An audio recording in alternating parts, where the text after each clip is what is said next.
India इस बार वो करने जा रहा है जो शायद इंडिया जैसी जीडीपी रखने वाले मुल्कों ने सोचा भी ना होगा। नाज़रीन, चंद दिन कबल ही इंडिया ने यह एजाज़ हासिल किया कि वो चांद के साउथ पोल पर कामयाब लैंडिंग करने वाला दुनिया का पहला मुल्क बन गया।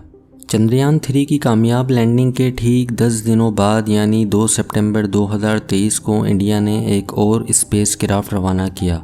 इस मिशन का नाम आदित्य L1 रखा गया है। लेकिन इस बार इंडिया की नज़र चांद पर नहीं बल्कि सूरज पर है। क्या है ये आदित्य L1 मिशन? इसके पीछे इंडिया के क्या मकासद हैं और क्या सूरज पर लैंडिंग करना मुमकिन है? वसी टीवी की एक और मालूमाती वीडियो में खुश आमदीद। नाजरीन, इंडिया की चांद पर पहुंचने की खबरें अभी लोगों की ज़ुबान पर ही थीं कि इंडिया का एक और मिशन आदित्य L1 लोगों की तवज्जो का मरकज़ बन गया है। आदित्य L1 इंडिया का पहला मिशन है जो सूरज को स्टडी करेगा, लेकिन एक स्पेस क्राफ्ट जैसे चांद पर लैंड करता है ऐसे लैंड नहीं करेगा, क्योंकि सूरज का कोई सरफेस नहीं होता और इसके हाई टेम्परेचर की वजह से इसके करीब पहुँचना भी मुमकिन नहीं। लिहाजा ये एक मखसूस पॉइंट L1 के ऑर्बिट में रहकर सूरज से डेटा कलेक्ट करेगा। डेटा कलेक्ट करते वक्त ये जमीन से ज्यादा करीब होगा एज कम्पेयर टू सन। नाजरीन, जमीन से चांद का फासला 3,84,400 किलोमीटर है और सूरज का फासला 150 मिलियन यानी 15 करोड़ किलोमीटर है। अब चांद से कुछ ही दूर यानी जमीन से 15 लाख किलोमीटर दूर ये क्राफ्ट L1 पॉइंट के अराउंड एक मखसूस ऑर्बिट में घूमेगा।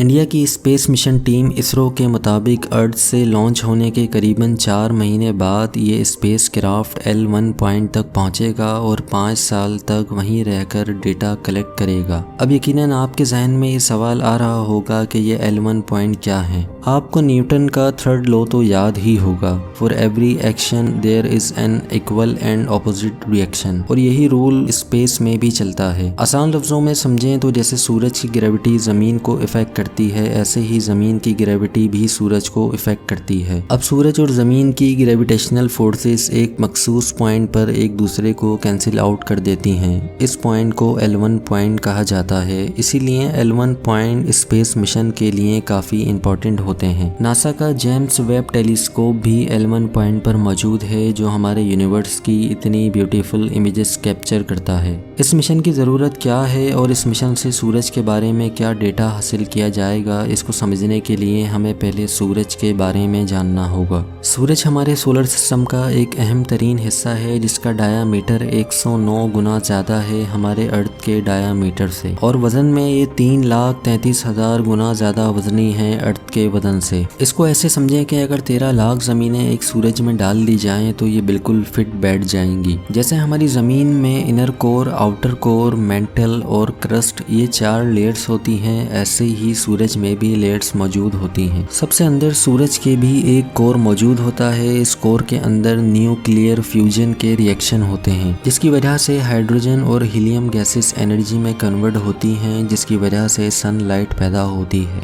अगर ऐसा ना हो तो हमारी ज़मीन अंधेरों में डूब जाए और यहाँ जिंदगी के आसार ख़त्म हो जाएं। इस कोर का टेम्परेचर 15 मिलियन सेल्सियस डिग्री तक हो सकता है। सूरज का 70% हिस्सा रेडिएक्टिव जोन पर मुश्तमिल होता है। सूरज की तीसरी लेयर कन्वेक्टिव जोन कहलाती है और चौथी लेयर फोटोस्फेयर, और उसके ऊपर आती है क्रोमोस्फेयर की लेयर, जहाँ टेम्परेचर 6 से 20,000 डिग्री सेंटीग्रेड तक होता है। इसके बाद आती है सूरज की आखिरी लेयर जिसे कोरोना कहा जाता है, और इस लेयर में सबसे गर्म प्लाज्मा मौजूद होते हैं। यहाँ टेम्परेचर 1 से 3 मिलियन सेंटीग्रेड तक होता है। आदित्य L1 का मिशन इन 3 लेयर्स को ऑब्जर्व करना है, फोटोस्फेयर, क्रोमोस्फेयर और कोरोना। लेकिन सवाल ये है कि सूरज से लाखों किलोमीटर दूर L1 पॉइंट से ये काम कैसे किया जाएगा। इस काम को अंजाम देने के लिए इस ऑब्जर्वेटरी में 7 ऐसे इंस्ट्रूमेंट लगाए गए हैं जो इस काम को अंजाम देंगे। नंबर 1 पर है विजिबल इमिशन लाइन कोरोनाग्राफ। ये इंस्ट्रूमेंट कोरोना लेयर को ऑब्जर्व करेगा। नंबर 2 पर आता है solar ultra violet imaging telescope. ये सूरज की फोटोस्फेयर और क्रोमोस्फेयर की इमेजेस कैप्चर करेगा। नंबर 3 पर है solar low energy X-ray spectrometer, और नंबर 4 पर है high energy L1 orbiting X-ray spectrometer. ये सूरज से निकलने वाली एक्सरे को स्टडी करेगा। नंबर 5 पर है Aditya solar wind particle experiment, और 6 नंबर पर है plasma analyser package for Aditya. ये दोनों सोलर विंड को स्टडी करेंगे। इस क्राफ्ट पर मौजूद आखिरी इक्विपमेंट है मैग्नेटोमीटर, जिसका काम सूरज की मैग्नेटिक फील्ड को मेजर करना है। अब ये एयरक्राफ्ट कामयाबी से L1 पॉइंट तक पहुंचकर ये काम कर पाएगा या नहीं, ये तो आने वाला वक्त ही बताएगा। अगर आपको हमारी ये मालूमाती वीडियो पसंद आई है तो हमारे चैनल को सब्सक्राइब और वीडियो को लाइक करना मत भूलें। अगली वीडियो तक अपने मेज़बान वकार सिद्दीकी को दे इजाज़त। अल्लाह निगहबान।